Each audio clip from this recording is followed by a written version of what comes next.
Yan, magandang umaga po sa inyo mga kakosa. Ito, madaming nag-request talaga sa akin ito at matagal ko itong pinag-isipan. Siyempre, kasi ayaw natin na tayo ay may masasagasaan, ano? Na ayaw natin na may masasagasaan, ano? Kaya sabi ko, pinag-isipan ko to mga kakosa ng napakatagal, no? Dahil ayaw ko nga dapat i-content to eh. Pero sa bagay, tama naman yung iba. Wala naman tayong sasabihing masama sa iba or sa mga ibang nagbablog or nagko-content, no? Kaya tatalakayin natin ngayon or pag-uusapan natin tong mainit-init pa na usapan about sa breeder versus breeder fighter. Yan. Pero sa ngayon, medyo magpaano muna kayo, magpaaliwalas muna kayo ng mata. Ito, papakita ko sa inyo mga panlaban ko. Ayan mga kakosa, ito yung mga panlaban natin this coming October 7, big event sa San Jose Cockpit. Nandiyan si Atong Ang, may entry. James Fantastic, Arman Santos, Tose. Yan, nandiyan dyan lahat ng mga big boys sa palaban syempre ng ating pinsan na si TJ Bertuccio. Yan, ito. Lahat ito, postagan laban, pero lahat ito ay kinukondisyon namin. So ganyan kami magkondisyon. Kung apat, dapat doble ang kukondisyonin mo. Kung apat ang iyong panlaban, so gayon mo 12. Mas maganda yung madami kang napapamilian. Ayan.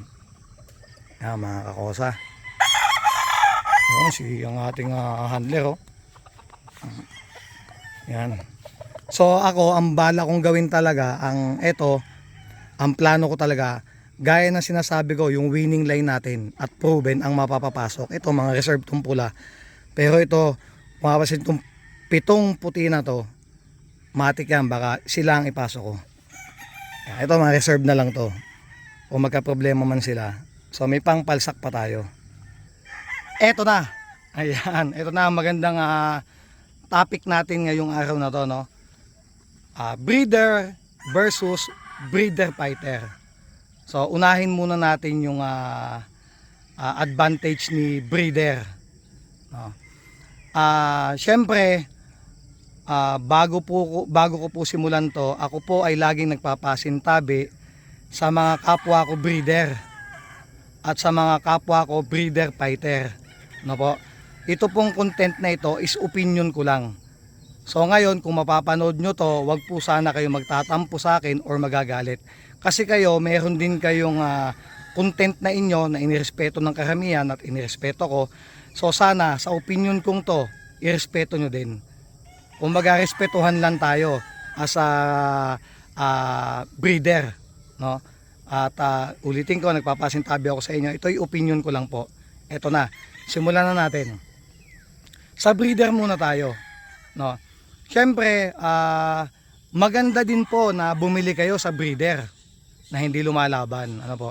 Bakit? Ba't ko nasabing magandang bumili sa kanila? No? Kaya ako sinabing magandang bumili sa kanila dahil po may kasabihan nga, sabi nila, once na hindi naglalaban yung bibilhan nyo, makakapamili kayo ng ayos. Kasi hindi siya lumalaban eh. No?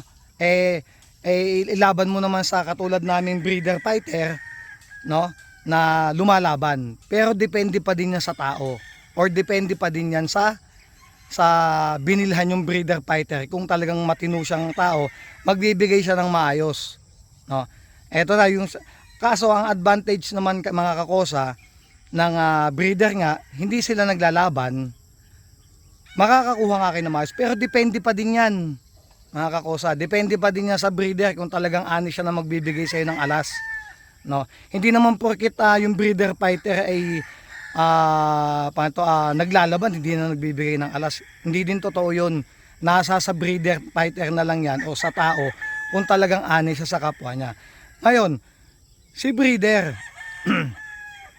ano naman ang negative sa kanya, no? Syempre, hindi nawawala dyan mga kakosa yung mga pilosopo or yung naninilip. Kunwari si breeder umangat na, nakilala na as ang nagbebenta, so sisilipin naman yan ng mga bumibili or hindi bumibili. Mas kalimitan ng mga kakosa yung mga hindi pa kliyente, yung pang magaling manilip eh. Bakit? Ang sasabihin dyan sa mga breeder, ang dami-dami mong bumenta, benta ka ng benta or etc. mahal ka magbenta, di ka naman naglalaban, 'di ba? No. So mas maganda ang ibig ko sabihin dito, yun ang laging sisilipin ng mga pilosopo. Ano, na hindi ka naman naglalaban, ang mahal mo magbenta. Oh, 'di ba? Ang advantage naman mga kakosa ng breeder fighter na lumalaban, so naipapakita nila yung kanilang mga laban, no? Naipapakita nila yung mga laban nila, no? Kasi syempre, ako pabor naman ako sa dalawa. Hindi naman ako sabihin mo pumapabor lang sa isa. Para sa akin, parehas yan na may kumbaga paano sabihin yun. Parehas lang may puntos para sa akin. Ang puntos lang ng breeder fighter, bakit ba nakilala yung mga sikat na breeder? 'Di ba dahil lumalaban sila, may nasabi na sila, nag-champion na sila. So yun ang advantage naman ng breeder fighter dahil nga sila ay may pangalan na. For example, no, itong damit ko dahil pangit naman talaga, dahil nakasando lang ako, no, walang pangalan. Tapos may isa diyan ay baliktad pala. Kunwari ito nakasando pala ako, sorry ha. Nakasando ako, may pangalan to kunwari Armani. Armani to, pangit. May isang damit na napakaganda na suot ni Poncio Pilato. No, sino mas mahal? 'Di ba lagi mas mahal itong pangit kong damit kaysa dun sa magandang damit? Bakit? Dahil sa pangalan, mga kakosa. So sa pangalan ng breeder 'yon, kasi ang binabayadan talaga kaya nagmamahal ang manok isa sa pangalan, no, doon sa mga fighter talaga na sikat. So ngayon si breeder, ang sasabihin ng breeder kaya naman hindi ako lumalaban kasi nagpapanalo kay sa mga kliyente ko. Tama, ayos yun kung nagpapanalo. Paano naman doon sa nagtatatalo? Alangan namang sabihin mo yung napagtatalo. Di syempre, ang sasabihin mo yung mga nananalo lang, hindi yung mga natatalo, ano? Kaya syempre, para sa akin, iba yung walang nasisilip. So kasi pag may nasisilip sa'yo, yung mga pilosopo, kasi dami talagang pilosopo na mga tao, no? Mas maganda talaga para sa akin na yung walang masisilip. Ano yung wag masisilip? Yung magkaroon ka talaga na nagkaroon ka ng achievement sa pagmamanok mo. Para sa akin pero wala akong pinapanigan. Kumbaga, lagi ko sinasabi, may puntos yung dalawang yun. Kasi ang maganda naman sa breeder, hindi siya lumalaban. No, hindi siya lumalaban. Makukuha mo daw yung alas. Pero para sa akin, kung talagang nasa honest lang na tayo dito sa farm natin, hindi tayo nagtatago ng manok. Ako, fighter breeder, pero yung mga panlaban ko nga, yung mas nakukuha nila, binibigay naman natin. No, itinitira natin yung mga regular ang palo, yun ang nilalaban ko. Ngayon si breeder, kung sasabihin naman niya na, hindi, kaya nga ako bumili kay Red Game Farm, kaya nga ako bumili sa mga big boys, kasi nga may mga nasabi na sila, oo, tama yun. Kaso nga lang, kung hindi mo pa din susubukan, paano mo may pagmamalaki yung bloodline mo? No, subukan mo para kahit pa makapagsalita ka ng lampas, masasabi mo talaga na nanalo. Ngayon ito na si winning line. Ito na magandang winning line na usapan. Ngayon, paano mo, kunwari, siyempre sa isang farm may baseline yan. Ako puti, ako bulik yung baseline ko. Ngayon, meron kang baseline na sa'yo na winning line mo sinasabi. No, paano mo mapapatunayan sa mga kliyente mo na winning line yan kung ikaw mismo ay hindi mo inilalaban? 'Di ba? Siyempre, ang gagawin mo doon, ilaban mo. So ngayon pag nag-champion ka sa ganito, may pagmamalaki ka na. Kasi yung mga pilosopo, hindi ka na mapipilosopo. Bakit hindi ka mapipilosopo? Dahil nakita nila yung bloodline mong yon na kulay is nananalo. Yun ang advantage ng may achievement na sa larangan ng sabong. Yun ang malaking advantage. Ngayon, kung sasabihin mo naman na ito nga ay bumili nga ako kay Red Game Farm, siguro naman hindi naman magpapalahi yan ng mga lost breed o ano. Siyempre kasi mga big boys yan 'Di ba? Mas maganda subukan mo pa din. Dito sa farm ko, lagi ko sinasabi, ang baseline ko lang is puti, bulik, lazy, perfect hatch, at possum. So ngayon, kahit sisihin nyo ako at binili nyo sa akin ng bloodline, tatanggapin ko at hihingi ako ng pasensya. Dahil sinabi kong yan talaga ang baseline ko. Ngayon, ikaw breeder naman, sige, bumili ka na ulit natin. Bumili ka ulit sa big boys. No? Anong dahilan bakit ka bumili sa big boy?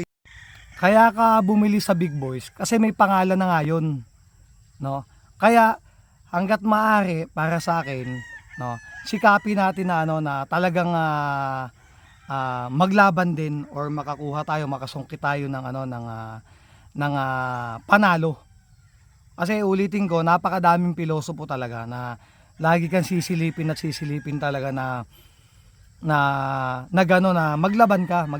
Yun lagi tutulos ang sasabihin sa iyo, maglaban ka para makita nila na talaga nagpapanalo ka, no? Na nagpapanalo yung talagang baseline mo, no? Katulad ko dito, yung kay Red Game Farm, yung kay Chetera, mga binili ko imported, hindi ko sila inaano, lagi ko sasabihin hindi ko pa subok yan. Ganun ako dito kasi hindi ko naman talaga subok paano ko maipopromote kagad kung hindi ko pa sila nasusubukan. So yan ang sinasabi ko. Bakit ka bumili sa Big Boys? Kaya ka bumili sa Big Boys kasi may pangalan yun. So madaling i-commercial yun. Bakit? Galing ba naman kay Red? Galing kay sikat na breeder? Kung sino sikat na breeder? So talagang mabibilhan tayo. Ano ba ang ginagawa ng mga ibang mga nagmamanok? Di ba bumibili sila sa mga sikat na breeder? Dahil isa lang ang dahilan. Ang dahilan po nun mga kakosa, kaya sila bumibili sa mga sikat na breeder is mas madaling makabenta. Mas madaling i-promote sa madaling sabi dahil ito ay galing sa sikat na breeder. So mabibilhan at mabibilhan ka. So para sa akin, yun ang importante din talaga, yung may achievement ka sa sarili. Pero ulitin ko mga kakosa, wala po akong masamang sinabi para sa akin. Kumbaga ito ay opinion ko lang. Respeto po sana sa isa't isa na wala po sana magalit or magtampo sa akin.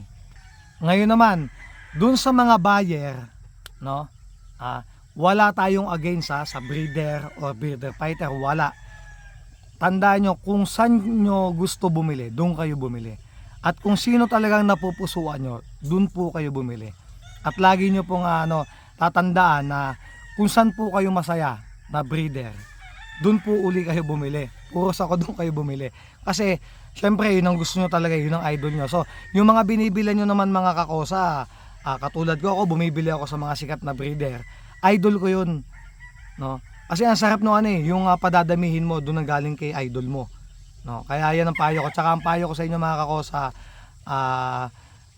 lagi kayong maging mapagmasid doon sa bibilhan nyo, no? Na humanap talaga kayo nung honest breeder na makukunan kasi bawat sentimo na bibitawan yung mga kakosa is pinaghirapan natin, no? At saka bilihin nyo yung gusto nyo. Huwag nyong bilihin nyo na dahil lang sa sabi ni pare ay ganon, dahil sabi ni pare ay ganito. Dapat kayo ang masunod kasi kayo ang babayad, hindi si pare, no? At doon naman mga kakosa sa mga pasintabi uli ako kasi hindi naman lahat ng kliyente is maayos. Pero hindi ko naman sinabing hindi maayos yung tumatawad, no? Siguro dahil kapos lang sila. Pero mga kakosa, sikapin nyo na para sa akin huwag tumawad. Huwag kayong tumawad. Kasi wala naman kayong kasalanan, no? Sikapin nyo talaga mga kakosa na huwag kayong tumawad dun sa mga presyo ng mga breeder. Kasi sa totoo lang mga kakosa, malaki din po ang binabayadan ng mga breeder or magmamanok na katulad namin sa expenses ng ng patuka, tauhan, basta sa lahat na ginagastos namin, no? Napakalaki talaga mga kakosa. Hindi po biro yung gastos namin dito. Kaya pagka kayo ay barat, no, barat sa bumili, ngayon kayo na ang tatanungin ko, babalik ko sa inyo. Nakatagpo kayo ng barat na kliyente. Anong ibibigay mo manok? Barat ka di ito lang. Ayaw mong bumayad sa tamang presyo, then bibigay sa ito lang kasi barat ka. So wag nyong kung hindi nyo pa kaya, yan lagi ko sinasabi, kung hindi nyo pa kayang bumili ngayong taon na ito, no, kung hindi nyo pa kaya, no, mag-ipon kayo. Sa sunod na taon na kayo magmanok. Wag ngayon. Kasi sayang lang kung bibili ka ng manok na hindi maayos, padadamihin mo ngayon. So next year pag napadami mo yon, manghihinayang ka na. No, padadamihin mo na uli.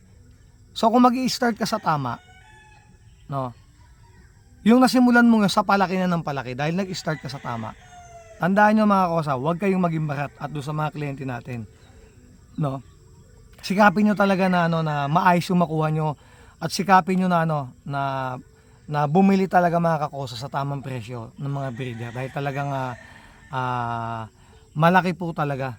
Although kumikita kami mga breeder na nagbebenta, pero yung hirap naman katulad ko mga kakosa, hindi naman po kasi ako taong gala.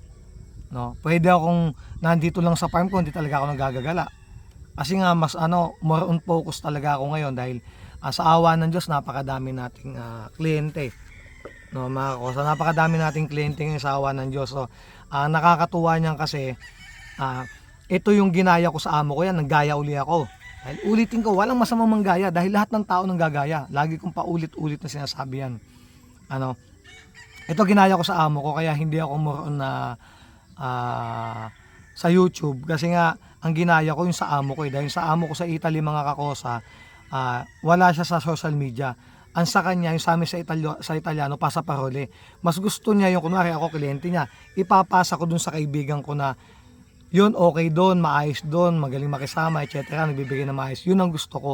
Pero ngayon, nasimulan ko na naman na mag-content or mag-upload sa YouTube channel ko, di ngayon, unti-unti kong sinisikap talaga na may upload para na may mapanood yung aking mga followers.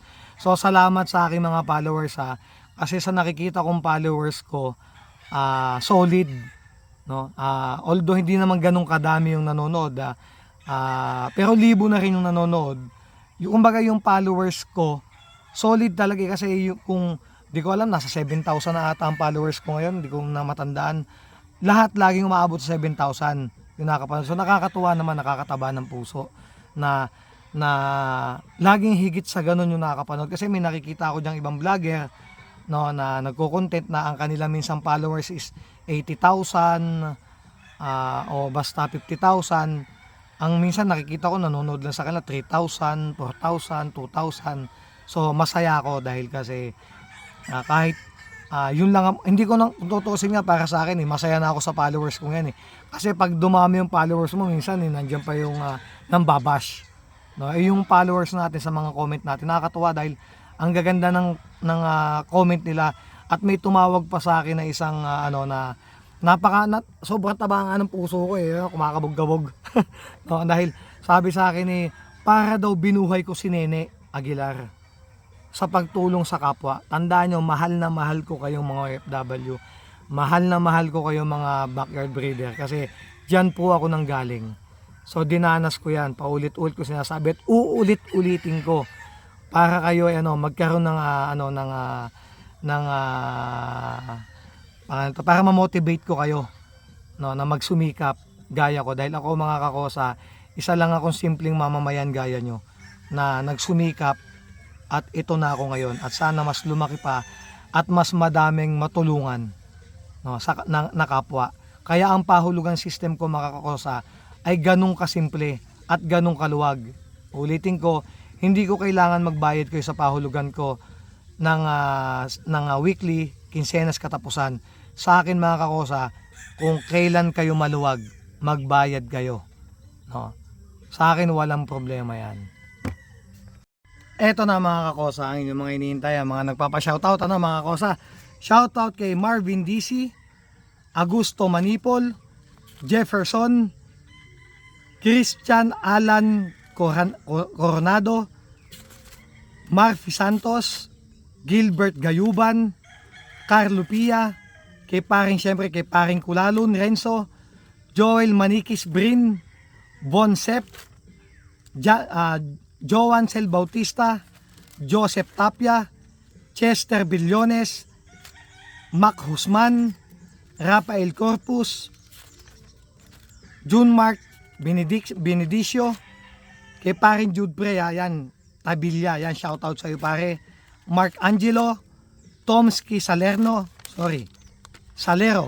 kay Jun Baradas, Jojo Acosta, Ronald Banas, Rombic Valenzuela, Mark Silang, Jerome Casimina, Jean Kazama, Mark Anthony Agustin, Arthur Banyaga, Ronel Picundo, LF Gigo, Miko Lacuesta, Joselito Tagpiro, Boss Junjun, at Jesse Nuela Yan, Evolution Game Farm. Yan, shoutout sa iyo pare.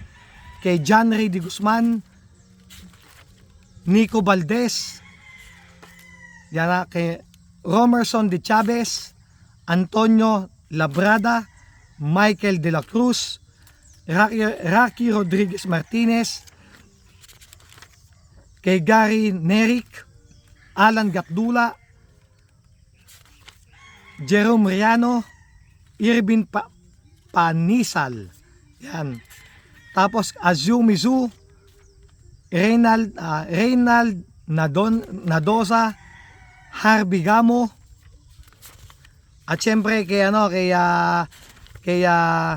Junray Piodena. Yan, shoutout sa mga kosa.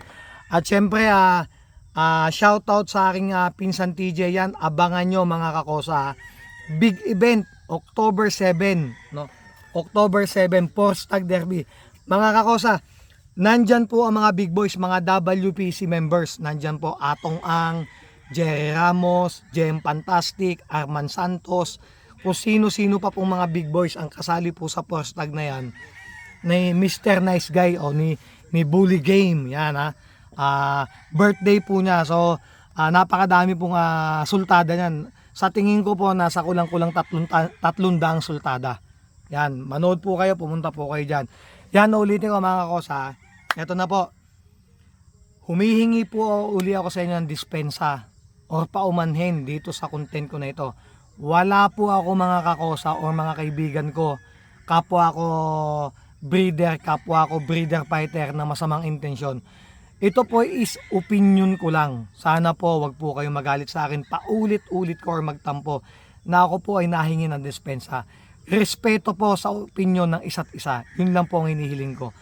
Ayoko po ng kaaway. Wala po akong gustong kaaway. Gusto ko po lahat talaga ay kasundo ko or kaibigan ko. Yan mga kakosa. Sana nabigyan ko kayo ng tip. Breeder versus breeder fighter. Mga kakosa, pwede nyo po parehas bilhan yan. At lahat po yan is goods. No? Lagi ko sinasabi sa inyo, maging mapanuri na lang kayo sa mga bibilhan nyo. Tsaka ingat po kayo dun sa mga scammer dyan sa Facebook. No? Baka mamaya ma-scam. Tsaka wag po kagad kayo magpapadala, no, nang hindi nyo nakakausap. Hanggat maaari mga kakosa, no, i-add nyo sa Facebook ako or kung sinong Poncio Pilaton breeder fighter dyan bago kayo bumili. Kausapin nyo sa Facebook nyo, sa messenger nyo, at least alam nyo na legit yung inyong bibilihan. Yan, God bless po sa inyo mga kakosa, at tulungan nyo po ako at lagi nyo po suportahan ng aking YouTube channel, no? At ang aking meron na po akong TikTok, ANA Game Farm. Yan, no, kaso may nagre-report sa TikTok ko, kada post ko nire-report kagad sa TikTok napakadami nagre-report sa atin.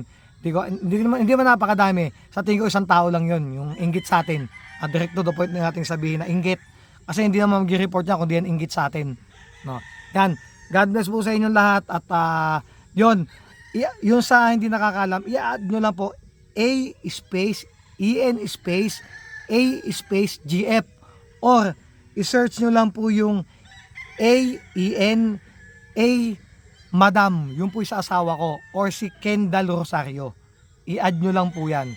At dyan po kayo mag-message yan. God bless po sa inyong lahat at pagpalain po lagi tayo na may kapal. Maraming salamat po.